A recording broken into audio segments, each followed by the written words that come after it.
Hi ನಮಸ್ತೆ friends, welcome to my channel. ಬನ್ನಿ friends, ಇವತ್ತಿನ ವಿಡಿಯೋದಲ್ಲಿ ಸಾಂಪ್ರದಾಯಿಕ ಶೈಲಿಯಲ್ಲಿ ಯಾವ ರೀತಿಯಾಗಿ ಕಜ್ಜಾಯನ ತುಂಬ ಪರ್ಫೆಕ್ಟಾಗಿ ಮಾಡೋದು ಅಂತ ತಿಳಿಸ್ಕೊಡ್ತೀನಿ. ನೋಡಿ, ಒಳಗಡೆ ಎಲ್ಲ ತುಂಬ ಸಾಫ್ಟಾಗಿ, ಹೊರಗಡೆ ಎಲ್ಲ ಕ್ರಿಸ್ಪಿಯಾಗಿ ಬಂದಿದೆ. ಬನ್ನಿ ಇವಾಗ ಹೇಗೆ ಮಾಡೋದು ಅಂತ ನೋಡೋಣ. ನೋಡಿ, ಇಲ್ಲಿ ಒಂದು ಬಟ್ಲಿಗೆ ನಾನು ಈ ಕಪ್ಪಲ್ಲಿ 2 ಕಪ್ ರೇಷನ್ ಅಕ್ಕಿ ಹಾಕ್ಕೊಳ್ತಾ ಇದ್ದೀನಿ. ನಿಮ್ಮ ಹತ್ರ ರೇಷನ್ ಅಕ್ಕಿ ಇಲ್ಲ ಅಂದರೆ ದಿನಸಿ ಅಂಗಡಿಯಲ್ಲಿ ದೋಸೆ ಅಕ್ಕಿ ಅಂತ ಕೇಳಿ ಅದು ಕೊಡ್ತಾರೆ, ಅದನ್ನು ಸಹ ನೀವು ಬಳಸ್ಕೊಳ್ಬೋದು. ಈಗ ರೇಷನ್ ಅಕ್ಕಿ ಹಾಕಿರೋದ್ರಿಂದ ಒಂದು 4 ರಿಂದ 5 ಸರಿ ಚೆನ್ನಾಗಿ ತೊಳ್ಕೊಂಬಂದಿದ್ದೀನಿ. ಈಗ ಇದಕ್ಕೆ ಮುಳುಗುವಷ್ಟು ನೀರನ್ನು ಹಾಕ್ಕೊಳ್ಬೇಕು. ಮುಳುಗೋ ಅಷ್ಟು ನೀರನ್ನು ಹಾಕ್ಕೊಂಡು ಒಂದು ಪ್ಲೇಟ್ ಮುಚ್ಚಿ 24 ಗಂಟೆ ನೆನೆಸ್ಕೊಳ್ಳೋಣ. ನೋಡಿ, ಈಗ ಒಂದು ದಿನ ಪೂರ್ತಿ ನೆನೆಸ್ಕೊಂಡಿದ್ದೀನಿ. ಅಕ್ಕಿ ಎಲ್ಲ ಚೆನ್ನಾಗಿ ನೆಂದಿದೆ. ಇದರಲ್ಲಿ ಇರುವಂಥ ನೀರನ್ನೆಲ್ಲ ನಾವು ಶೋಧಿಸ್ಕೋಬೇಕಾಗುತ್ತೆ. ನೋಡಿ, ಈ ರೀತಿಯಾಗಿ ಒಂದು ಜಾಲರಿಗೆ ಹಾಕ್ಕೊಂಡು ಶೋಧಿಸ್ಕೊಂಡಿದ್ದೀನಿ. ಈಗ ಇದನ್ನು ಒಂದು ಬಟ್ಟೆ ಮೇಲೆ ಹರಡ್ಕೋಬೇಕು. ಇದರಲ್ಲಿ ನೀರಿನಂಶ ಎಲ್ಲ ಚೆನ್ನಾಗಿ ಡ್ರೈ ಆಗಬೇಕು. ಅಂದರೆ ಅಕ್ಕಿ ಡ್ರೈ ಆಗಬಾರ್ದು, ನೀರಿನಂಶ ಅಷ್ಟೇ ಡ್ರೈ ಆಗಬೇಕು. ಅಕ್ಕಿ ಹಸಿಯಾಗಿರಬೇಕು, ಹಾಗೆ ನೀರು ಮಾತ್ರ ಡ್ರೈ ಆಗಿರಬೇಕು. ಆ ರೀತಿಯಾಗಿ ಫ್ಯಾನ್ ಕೆಳಗಡೆ ಅಥವಾ ಒಂದು ಬಟ್ಟೆ ಮೇಲೆ ಹಾಕ್ಬಿಟ್ಟು 2 ಅವರ್ ಹಾಗೇ ಬಿಟ್ಬಿಡೋಣ. ಇದನ್ನು ಯಾವುದೇ ಕಾರಣಕ್ಕೂ ಬಿಸಿಲಲ್ಲಿ ಮಾತ್ರ ಒಣಗಿಸ್ಬಾರ್ದು. ಇದೇ ರೀತಿಯಾಗಿ ನೆರಳಲ್ಲೇ ಒಣಗಿಸ್ಕೋಬೇಕು. ನೋಡಿ, ಕೈಗೆ ತೇವ ಅಂಟ್ಕೊಂಡಿಲ್ಲ. ಅಕ್ಕಿಯಲ್ಲಿ ತೇವ ಅಂಶ ಇದೆ, ಕೈಗೆ ಮಾತ್ರ ನೀರು ಅಂಟ್ಕೋಬಾರ್ದು. ಅಕ್ಕಿಯಲ್ಲಿ ತೇವ ಅಂಶ ಹಾಗೇ ಇದೆ. ಈಗ ಇದು ಕರೆಕ್ಟಾಗಿ ರೆಡಿಯಾಗಿದೆ. ಈಗ ಇದನ್ನು ತೆಗೆದುಕೊಳ್ಳೋಣ. ಈಗ ಅಕ್ಕಿನೆಲ್ಲ ಒಂದು ಬಟ್ಲಿಗೆ ಹಾಕಿ ಇಟ್ಕೊಂಡಿದ್ದೀನಿ. ಇದನ್ನು ನಾವು ಗ್ರೈಂಡ್ ಮಾಡ್ಕೊಳ್ಬೇಕು. ಮಿಕ್ಸಿಲಿ ಹಾಕಿ ಗ್ರೈಂಡ್ ಮಾಡ್ಕೊಳ್ಳೋಣ. ಸ್ವಲ್ಪನೇ ಹಾಕ್ಕೊಳ್ತಾ ನಾವು ಮಿಕ್ಸಿಯಲ್ಲಿ ಗ್ರೈಂಡ್ ಮಾಡ್ಕೊಳ್ಬೇಕು. ನೀವೇನಾದರೂ ಜಾಸ್ತಿ ಪ್ರಮಾಣದಲ್ಲಿ ಅಕ್ಕಿ ನೆನೆಸಿದರೆ ಮಿಷಿನ್ಗೆ ಕೊಟ್ಟು ಪೌಡ್ರ್ ಮಾಡಿಸ್ಕೊಳ್ಬೋದು. ನೋಡಿ, ಈ ರೀತಿಯಾಗಿ ನುಣ್ಣಗೆ ಗ್ರೈಂಡ್ ಮಾಡ್ಕೊಂಡಿದ್ದೀನಿ. ಈಗ ಇದನ್ನು ನಾವು ಜರಡಿ ಇಟ್ಕೊಳ್ಬೇಕು. ಎಲ್ಲ ಅಕ್ಕಿನೂ ಸಹ ನಾವು ಇದೇ ರೀತಿಯಾಗಿ ಗ್ರೈಂಡ್ ಮಾಡಿಕೊಂಡು ಜರಡಿ ಇಟ್ಕೊಳ್ಬೇಕು. ನೋಡಿ, ಲಾಸ್ಟಲ್ಲಿ ಈ ಥರ ಉಳಿಯುತ್ತಲ್ಲ, ಇದನ್ನು ಸಹ ಮಿಕ್ಸಿಯಲ್ಲೇ ಹಾಕ್ಕೊಂಡು ಉಳಿದಿರುವಂಥ ಅಕ್ಕಿನೂ ಸಹ ಹಾಕ್ಕೊಂಡು ಚೆನ್ನಾಗಿ ಗ್ರೈಂಡ್ ಮಾಡ್ಕೊಳ್ಬೇಕು.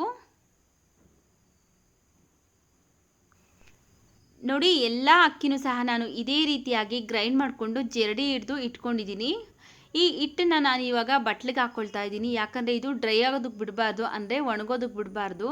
ಇದ್ರ ಮೇಲೆ ಒಂದು ಪ್ಲೇಟ್ನ ಮುಚ್ಚಿ ಪಕ್ಕಕ್ಕೆ ಇಟ್ಟು ನಾವು ಪಾಕ ರೆಡಿ ಮಾಡ್ಕೊಳ್ಳೋಣ. ಪಾಕ ಮಾಡ್ಕೊಳ್ಳೋದಕ್ಕೋಸ್ಕರ ಒಂದು ಪ್ಯಾನ್ ಬಿಸಿಗಿಟ್ಟೋದಕ್ಕೆ ನಾವು ಯಾವ ಕಪ್ಪಲ್ಲಿ ಅಕ್ಕಿ ತೊಗೊಂಡಿದ್ರಲ್ಲ ಅದೇ ಕಪ್ಪಲ್ಲಿ 1/4 ಕಪ್ ಆಗೋಷ್ಟು ಬೆಲ್ಲ ಹಾಕ್ಕೊಳ್ತಾ ಇದ್ದೀನಿ. 2 ಕಪ್ಗಿಂತ ಒಂದು ಸ್ವಲ್ಪ ಕಡಿಮೆ ಇದೆ ಅಷ್ಟೇ.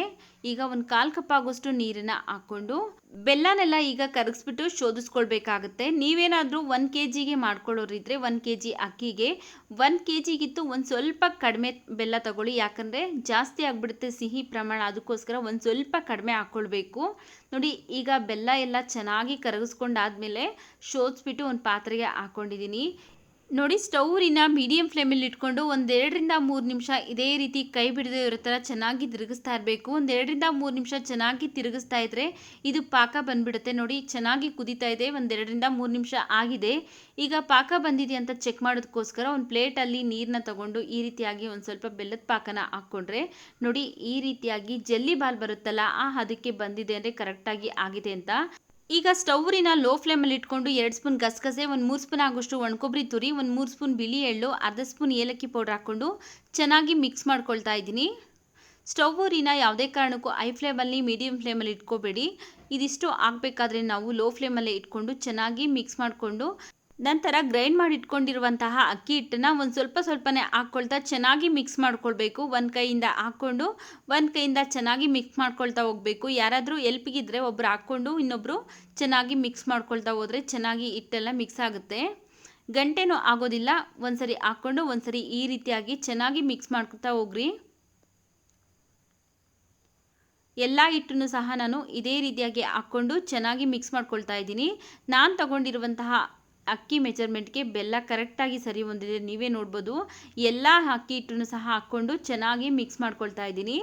ಪಾಕ ನೋಡೋದಕ್ಕೆ ಒಂದು ಸ್ವಲ್ಪ ತೆಳು ಅನಿಸುತ್ತೆ, ಇವಾಗ ಅದು ಆರಿದ ನಂತರ ಗಟ್ಟಿ ಆಗಿಬಿಡುತ್ತೆ. ಈಗ ಪಾಕ ರೆಡಿ ಆಗಿದೆ. ಸ್ಟವ್ನ ಆಫ್ ಮಾಡಿಕೊಂಡು ಇದನ್ನು ಕೆಳಗಡೆಗೆ ಇಟ್ಕೊಳ್ತಾ ಇದ್ದೀನಿ. ಈಗ ಇದ್ರ ಮೇಲೆ 1 ಸ್ಪೂನ್ ತುಪ್ಪ ಹಾಕ್ಕೊಳ್ತಾ ಇದ್ದೀನಿ. ತುಪ್ಪ ಹಾಕ್ಕೊಂಡ್ಮೇಲೆ ತುಪ್ಪ ಎಲ್ಲ ಮಿಕ್ಸ್ ಆಗೋ ಥರ ಒಂದ್ಸರಿ ಮಿಕ್ಸ್ ಮಾಡ್ಕೊಳ್ಳೋಣ. ತುಪ್ಪ ಎಲ್ಲ ಚೆನ್ನಾಗಿ ಮಿಕ್ಸ್ ಮಾಡಿಕೊಂಡು ಇದ್ರ ಮೇಲೆ ಒಂದು ಪ್ಲೇಟ್ನ ಮುಚ್ಚಿ 24 ಗಂಟೆ ಹಾಗೇ ಬಿಟ್ಬಿಡಬೇಕು. ಒಂದು ದಿನ ಪೂರ್ತಿ ಹಾಗೇ ಬಿಡ್ತಾ ಇದ್ದೀನಿ. ಪಾಕ ಎಲ್ಲ ಚೆನ್ನಾಗಿ ಸೆಟ್ ಆಗಿರುತ್ತೆ. ನೋಡಿ, ಈಗ ಒಂದು ದಿನ ಪೂರ್ತಿ ಅಂದರೆ 24 ಗಂಟೆ ಆಗಿದೆ. ಪಾಕ ಎಲ್ಲ ಚೆನ್ನಾಗಿ ಸೆಟ್ ಆಗಿರುತ್ತೆ ನೋಡಿ, ಕರೆಕ್ಟಾಗಿ ಅದಕ್ಕೆ ಬಂದಿದೆ. ನಾವು ಯಾವ ರೀತಿಯಾಗಿ ಈ ರೀತಿಯಾಗಿ ತಟ್ಟಿ ಎಣ್ಣೆಗೆ ಬಿಡ್ಬೋದಲ್ಲ ಅದಕ್ಕೆ ಬಂದಿದೆ, ನೋಡ್ಬೋದು ನೀವೇ, ತುಂಬ ಪರ್ಫೆಕ್ಟಾಗಿ ಬಂದಿದೆ.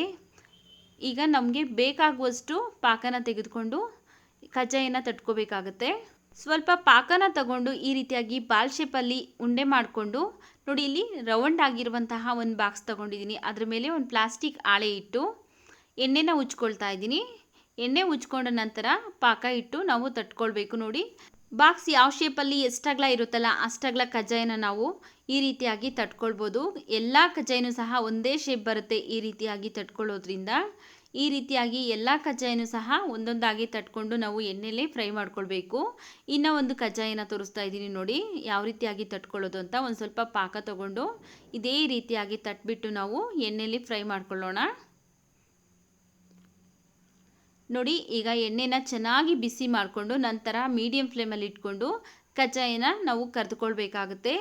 ನೋಡಿ, ಒಂದು ಕಜ್ಜಾಯ ಹಾಕಿದ್ಮೇಲೆ ಒಂದು ಮೇಲೆ ಬಂದ ನಂತರ ತಿರುಗಿಸ್ಬಿಟ್ಟು ಮತ್ತೊಂದು ಕಜ್ಜಾಯನ ಹಾಕ್ಕೊಳ್ಬೇಕಾಗುತ್ತೆ. ಇಲ್ಲ ನಿಮಗೆ ಒಂದೊಂದೇ ಕಜ್ಜಾಯನ ನಾವು ಫ್ರೈ ಮಾಡ್ಕೊಳ್ತೀರಿ ಅಂದರೆ ಈ ರೀತಿಯಾಗಿ ಒಂದೊಂದೇ ಕಜ್ಜಾಯನ ನಾವು ಫ್ರೈ ಮಾಡ್ಕೊಳ್ಬೋದು. ನೋಡಿ, ಈ ರೀತಿಯಾಗಿ ಗೋಲ್ಡನ್ ಕಲರ್ ಬಂದಮೇಲೆ ಕಜ್ಜಾಯ ರೆಡಿ ಆಗಿದೆ. ಈಗ ಇದನ್ನು ತೆಗೆದುಕೊಳ್ಳೋಣ ಎಣ್ಣೆಯಿಂದ. ನೋಡಿ, ಈಗ ಒಂದೇ ಸಾರಿಗೆ 2 ಕಜ್ಜಾಯ ಮಾಡ್ಕೊಳ್ಳೋಣ. ಒಂದು ಕಜ್ಜಾಯ ಹಾಕಿದ್ಮೇಲೆ ಅದು ಮೇಲೆ ಉಬ್ಬಿ ಬಂದ ನಂತರ ಮತ್ತೊಂದು ಕಜ್ಜಾಯನ ಹಾಕ್ಕೊಳ್ಬೇಕು. ಒಂದೇ ಸರಿ ಹಾಕ್ಬಿಟ್ರೆ ಏನಾಗುತ್ತೆ ಅಂದರೆ ಕೆಳಗಡೆ ಹೋಗಿ ಒಂದಕ್ಕೊಂದು ಅಂಟ್ಕೊಂಡ್ಬಿಟ್ಟು ಕಿತ್ತೋಗ್ಬಿಡುತ್ತೆ. ಅದಕ್ಕೋಸ್ಕರ ಒಂದು ಮೇಲೆ ಬಂದ ನಂತರ ಮತ್ತೊಂದನ್ನು ಹಾಕ್ಕೊಳ್ಬೇಕಾಗುತ್ತೆ. ಈಗ ಈ ಕಜ್ಜಾಯನೆಲ್ಲ 2 ಕಡೆನೂ ತಿರುಗಿಸ್ತಾ ಗೋಲ್ಡನ್ ಕಲರ್ ಬರೋವರೆಗೂ ಫ್ರೈ ಮಾಡ್ಕೊಳ್ಬೇಕು. ನೋಡಿ, ಈಗ ಇದು ರೆಡಿ ಆಗಿದೆ.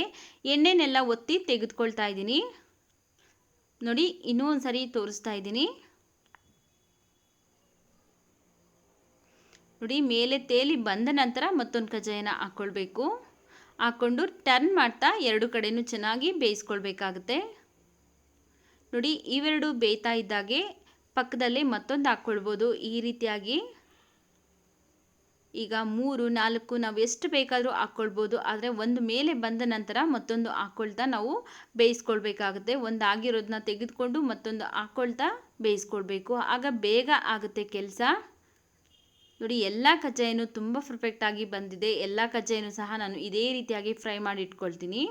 ನೋಡಿದ್ರಲ್ಲ ಫ್ರೆಂಡ್ಸ್, ಯಾವ ರೀತಿಯಾಗಿ ಸಾಂಪ್ರದಾಯಿಕ ಶೈಲಿಯಲ್ಲಿ ಪರ್ಫೆಕ್ಟ್ ಕಜ್ಜಾಯ ಯಾವ ರೀತಿ ಮಾಡೋದು ಅಂತ.